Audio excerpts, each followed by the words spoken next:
السلام عليكم ورحمة الله وبركاته. أعوذ بالله من الشيطان الرجيم. بسم الله الرحمن الرحيم. والصلاة والسلام على رسوله الكريم. رب اشرح لي صدري ويسر لي أمري واحلل عقدة من لساني يفقه قولي. اللهم اهد قلبي وسدد لساني واسلل سخيمة قلبي. آمين يا رب العالمين. Allah subhanahu wa ta'ala says in the Quran, إنما المؤمنون الذين إذا ذكر الله وجلت قلوبهم وإذا تليت عليهم آياته زادتهم إيمانا وعلى ربهم يتوكلون. The believers are only those who, when Allah is mentioned, their hearts become fearful. Let us examine the state of our hearts. Is the heart attentive towards Allah? And when His verses are recited to them, it increases them in faith. Again, let us examine our hearts. The purpose of listening to the Quran, of reading the Quran, is to increase in our faith, to strengthen our faith. So let us not just listen to the Quran with our ears, allow it to reach the heart. وَعَلَى رَبِّهِمْ يَتَوَكَّلُونَ. And upon their Lord they rely.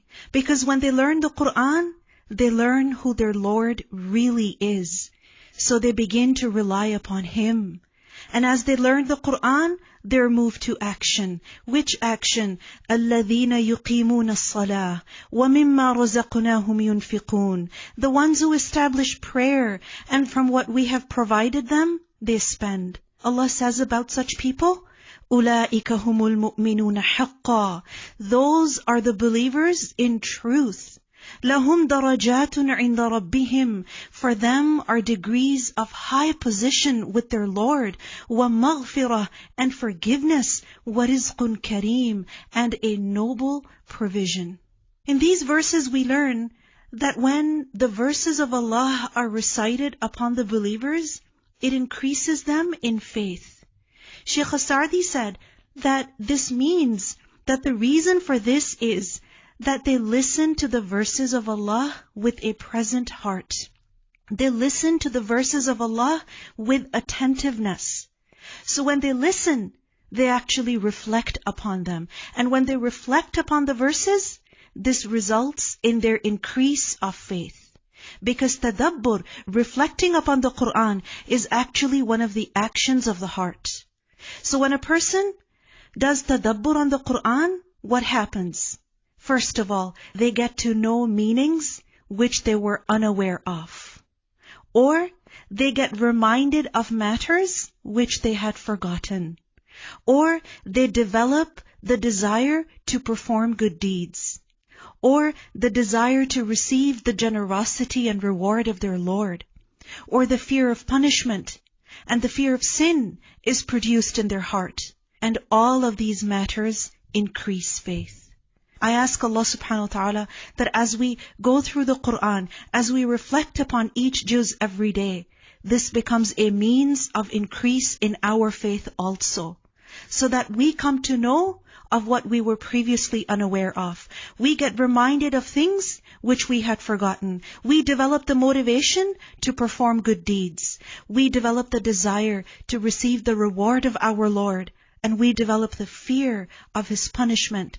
And we stay away from sin. May Allah subhanahu wa ta'ala increase us in our faith. Ameen. Inshallah, we'll begin juz number 3 of the Quran. تلك الرسل فضلنا بعضهم على بعض منهم من كلم الله ورفع بعضهم درجات. Those messengers, some of them we caused to exceed others. Among them were those to whom Allah spoke and raised some of them in degrees. We see over here that Allah subhanahu wa ta'ala mentions His prophets, His messengers. The fact is that Allah subhanahu wa ta'ala has sent prophets and messengers in every era for the guidance of mankind. It is said that there were about 124,000 prophets, or in some narrations, 114,000. Regardless, there have been over 100,000 prophets. And out of them, 300 were messengers. There were rusul. And among them also, Allah subhanahu wa ta'ala chose some above others in different ways. For instance, 5 of the messengers, they are known as ulul azm, those of determination. And they are Nuh alayhi salam, Ibrahim alayhi salam, Musa alayhi salam, Isa alayhi salam, and Muhammad sallallahu alayhi wasallam.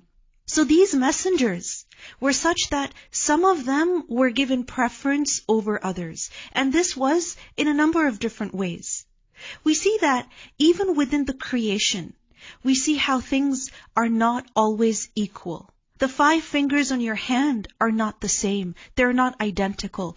People do not have equal wealth. All trees are not the same. And there are multiple wisdoms behind these differences.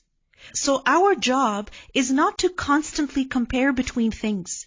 And where something has been given preference over another, we should accept that reality. We should not feel jealous over there, because this is the decision of Allah subhanahu wa ta'ala. This is His distribution. And if we are given preference in some way, then we should be grateful for that. We should acknowledge that.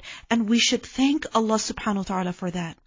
So the messengers, some of whom Allah chose above others, how was that? Allah tells us, among them were those to whom Allah spoke. Meaning, He directly spoke to some of them, such as Musa alayhi salam, or the Prophet sallallahu alayhi wasallam.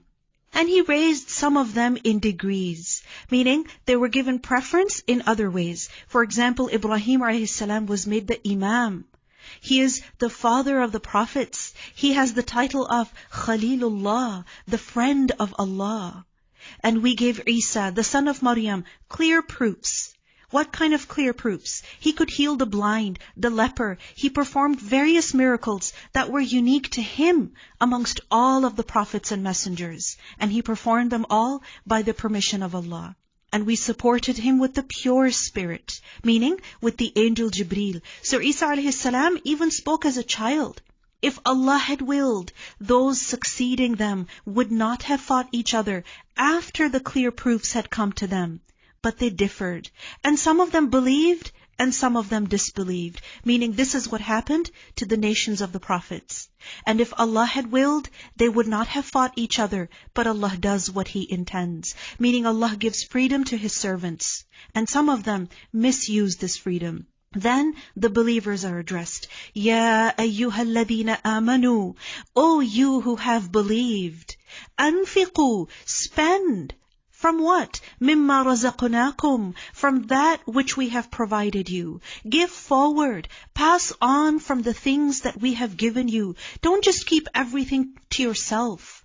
And why give for your own benefit?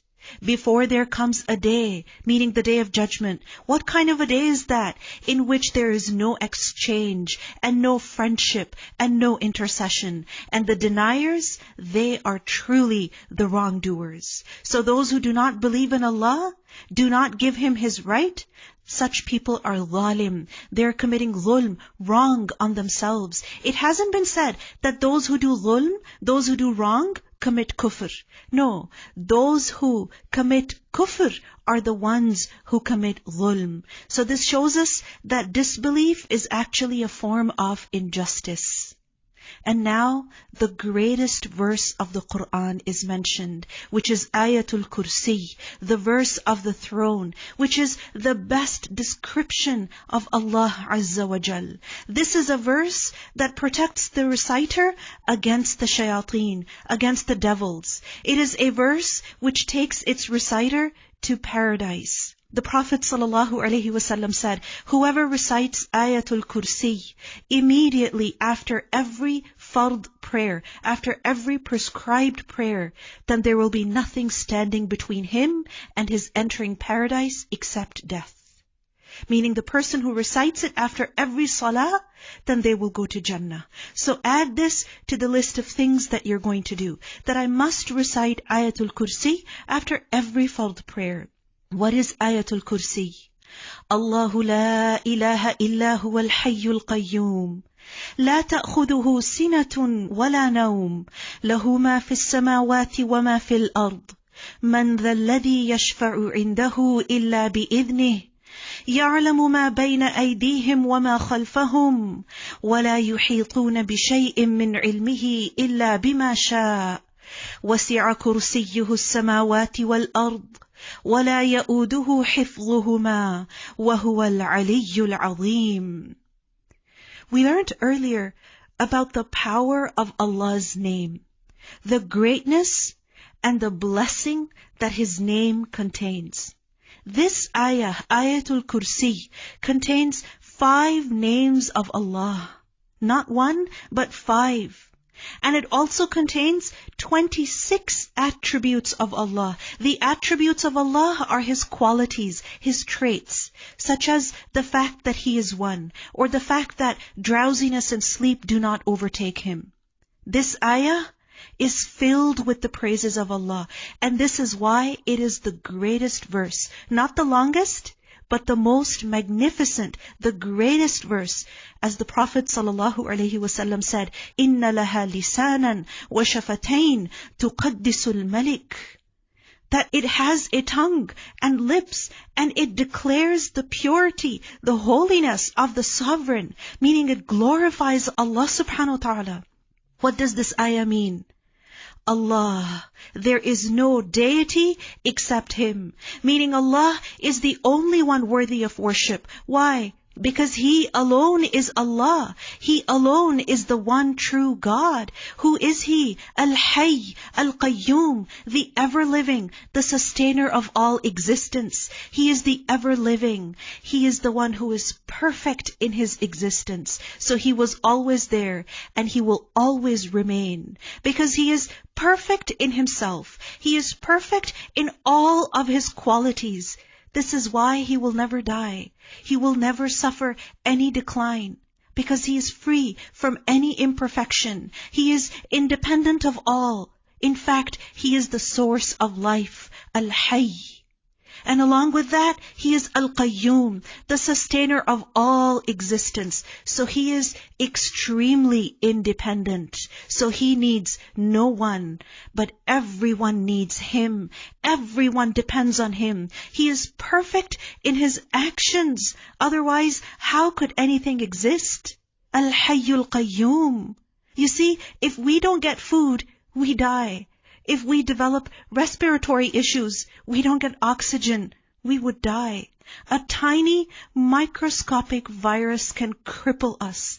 It can bring our lives, our infrastructures, our businesses to a complete halt.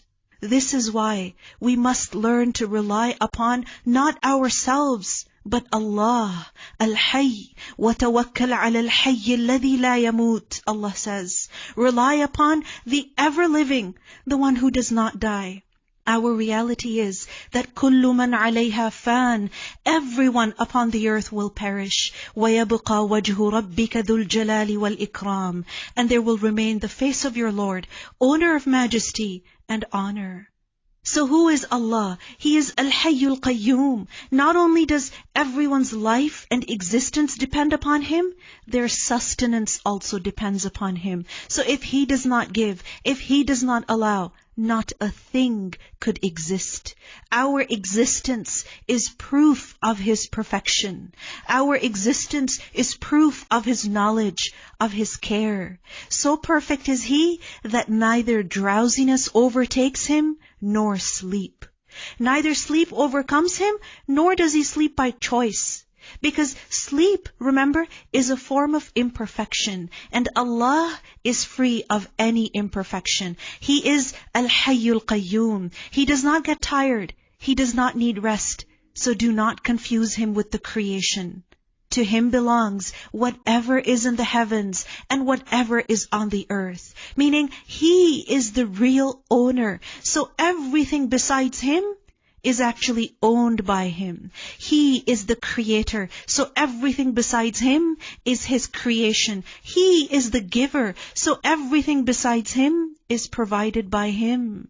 So all are powerless before the all-powerful. How powerless? Who is it that can intercede with Him except by His permission?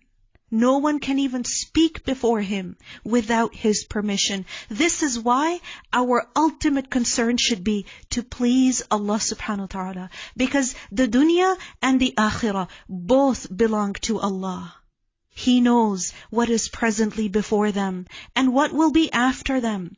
This is how vast His knowledge is. Remember, Allah's knowledge is ash-shamil, meaning it includes everything. So nothing is absent from His knowledge. It is kamil, it is perfect, so it is free of any error. No matter what place it is, no matter what time it is, no matter what deed it is, Allah knows about it all. So no one can lie to Him, no one can hide from Him, no one can escape Him. And they encompass not a thing of His knowledge except for what He wills. You see, we are only able to learn something when Allah allows us to know about it. So knowledge is actually sustenance. It is a gift from Allah. And we are only able to know about Allah that which He allows us. And that is only through revelation, because He is more knowledgeable about Himself than anyone else. So if we want to know who Allah is, let us not make assumptions. Let us not hear what people say. Let us see how He describes Himself. وَسِعَ كُرْسِيُّهُ السَّمَاوَاتِ وَالْأَرْضِ. His kursi, His footstool, extends over the heavens and the earth, meaning it is so vast that it could contain all of the skies and all of the earths. And yet, the kursi is not His greatest creation. That is the arsh. So vast is His sultan. And their preservation tires Him not. He's been guarding them from the beginning, constantly providing, deciding, giving, and His treasures have not diminished. And He is Al-Ali, Al-Azim. He is the Most High, so He is above all, and everyone is beneath Him. Everyone is below Him. And He is Al-Azim, the Most Great, so He is greater than all, and everyone is weak before Him. La ikraha fi din. There shall be no compulsion in the religion. This means no one can force another to become Muslim. And there is no need to do so, because the right course has become clear from the wrong. So when a person is Muslim, they must adhere to the laws of Islam. But when someone is not Muslim, then there is no need to force them. There is no need to coerce them, because the truth is clear. So whoever disbelieves in Taghut, and remember Taghut is anything that is worshipped besides Allah, whatever name it has. Whoever disbelieves in Taghut and believes in Allah, only Allah, then such a person has grasped the most trustworthy handhold. Such a handhold that has no break in it. Meaning he has adopted a religion that will provide a solution to every problem, an answer to every confusion. And Allah is ever hearing and ever knowing. Allahu waliyyul ladhina amanu. Allah is the ally of those who believe. This is the benefit of Iman, that a person receives the friendship of Allah, the help of Allah. And what happens when Allah is a friend to those who believe? يُخْرِجُهُم مِّنَ الظُّلُمَاتِ إِلَى النُّورِ. He brings them out from darknesses into the light, because He loves them. So He rectifies their affairs for them. He takes care of them. He helps them, and He does not surrender them. He does not leave them to anyone else. He ensures their guidance. He gives them light, the light of Iman, the light of knowledge, the light of clarity. And when Allah is the wali of a person in the world, this means that He will be their wali, their friend in the hereafter as well. This is why, make this your ultimate goal. Make Allah your friend, so Allah will be your friend. And those who disbelieve, those who reject Allah, those who turn away from their Lord, then their allies are Taghut. And what do they do then? They take them out of the light into darkness. Subhanallah, once upon a time they were in light, but when they turned away from Allah, then the Taghut took them away, out of light, into darkness. So now they're misguided, falling in wrong ways. Those are the companions of the fire. They will abide eternally therein. And this is such a terrible end that a person can have. Now in the following verses, through different stories, we are shown how Allah subhanahu wa ta'ala is the wali, the friend of those who believe, how He guides them, how He strengthens them. Have you not considered the one who argued with Ibrahim about his Lord merely because Allah had given him kingship? It is said that this was King Nimrud.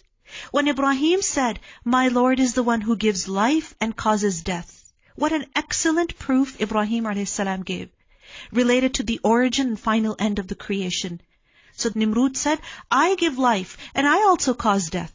It is said that he sent for 2 prisoners and he killed one of them and he spared the other. And he said, "See, I gave death and I let one live." Ibrahim a.s. said, "Indeed, Allah brings up the sun from the east, so bring it up from the west." Ibrahim a.s. didn't argue here. He just gave him another challenge. Okay, if you claim that you do all of these things, then try this. Show us your power. So what happened? The disbeliever was overwhelmed by astonishment. He was left speechless. But still he did not accept the truth. Why? Because Wallahu la yahdil qawm al-zalimin. And Allah does not guide the wrongdoing people. Who are the wrongdoers? Those who refuse even after seeing the truth. Those who have made up their mind to deny no matter what evidence is presented to them. Now another example is given. Or consider such an example as the one who passed by a township which had fallen into ruin. He said, "How will Allah bring this to life after its death?" Meaning he wondered about the afterlife, about the resurrection, like many people do. So Allah caused him to die for 100 years. Then He revived him. And he said, "How long have you remained?" The man said, "I have remained a day or part of a day." Allah said, "Rather, you have remained 100 years. Look at your food and your drink. It has not changed with time." Meaning your food and drink did not grow stale or moldy, because that is what Allah subhanahu wa ta'ala wanted. That it should remain unchanged over time. And look at your donkey. We learn in the ayat that it was completely decayed. The bones were rotting. And we will make you a sign for the people. How? Because this man woke up after 100 years. This was truly a miracle. And look at the bones, meaning of your donkey, how we raised them and then we cover them with flesh. So literally the donkey was revived back to life in front of him. And when it became clear to him, he said, "I know, a'lamu, I know that Allah is over all things competent. Allah can do all things. Allah can bring life to those who are dead." We see that Nimrud was not guided, even though he was given a clear evidence. Why? Because he had already made up his mind about what he wanted to believe. So he was merely arguing with Ibrahim a.s. He was not seeking answers. He was debating. This person, on the other hand, was guided. Why? Because he had questions. He was curious. He wanted to know. So Allah subhanahu wa ta'ala guided him. What is the difference? The difference is that one came from a place of arrogance and the other person came from a place of genuine, humble curiosity. Remember, it is not wrong to ask. It is not wrong to wonder. But it is wrong to think, "I know it all." It is wrong to be arrogant before the Lord of the worlds. So we need to look into ourselves. If we are really seeking guidance, then Allah will grant us certainty. He will dispel our doubts. Because Allahu waliyyul ladhina amanu. Allah is the friend of those who believe. He guides them. And now a third example is given. And mention when Ibrahim said, "My Lord, show me. Rabbi arini. Oh my Lord, show me. Kayfa tuhyi al-mawta. How you will give life to the dead." Allah subhanahu wa ta'ala said, "Have you not believed?" Ibrahim said, "Yes, وَلَكِنْ لِيَطْمَئِنَّ قَلْبِي. But I ask only that my heart may be satisfied." We see that Nimrud had denied. The second person was doubtful. And Ibrahim a.s. was certain in faith. And yet Ibrahim a.s. wondered. The thing is that each person wonders, but from a different place. Ibrahim a.s. wanted itmi'nan. He wanted contentment because the heart seeks assurance. So Allah subhanahu wa ta'ala granted him that assurance. How? Allah said, take 4 birds and commit them to yourself. Train them. Then, after slaughtering them, put on each hill a portion of them, and then call them. They will come flying to you in haste. And know that Allah is exalted in might and wise. So He can do all things. Nothing at all is hard for Him. So remember, there are levels of yaqeen. There are levels of conviction. The first level is of ilmul yaqeen, to be convinced of something because of factual knowledge. Then is aynul yaqeen, to be convinced of something because of observation. You have seen it with your own eyes. And then is haqqul yaqeen, to be convinced because of experiencing the reality of something. No matter how well a person knows about something and believes it, لَيْسَ الْخَبَرُ كَالْمُعَايَنَةِ. Seeing something is not like knowing it. Observation brings a higher level of faith. And this is why Ibrahim a.s. wanted to see. He said, Arini, show me how will resurrection happen. And it is necessary for us also to strengthen our yaqeen, to increase, to grow in our conviction. Because as Ibn Mas'ud radiallahu anhu said, Al-yaqeenu al-imanu kullu. Yaqeen is complete faith. It is the highest level of faith. So if Ibrahim alayhi salam requested for itmi'nan, for greater conviction, then we are more worthy of that. We should also seek ways of strengthening our faith. Learn, ask, seek clarity. But always from a place of humility. Always from a place of faith, not rejection, not arrogance, not argumentation. Remember, Iman, faith, grows with knowledge. And it also grows with righteous deeds. So what kind of good deeds should we perform?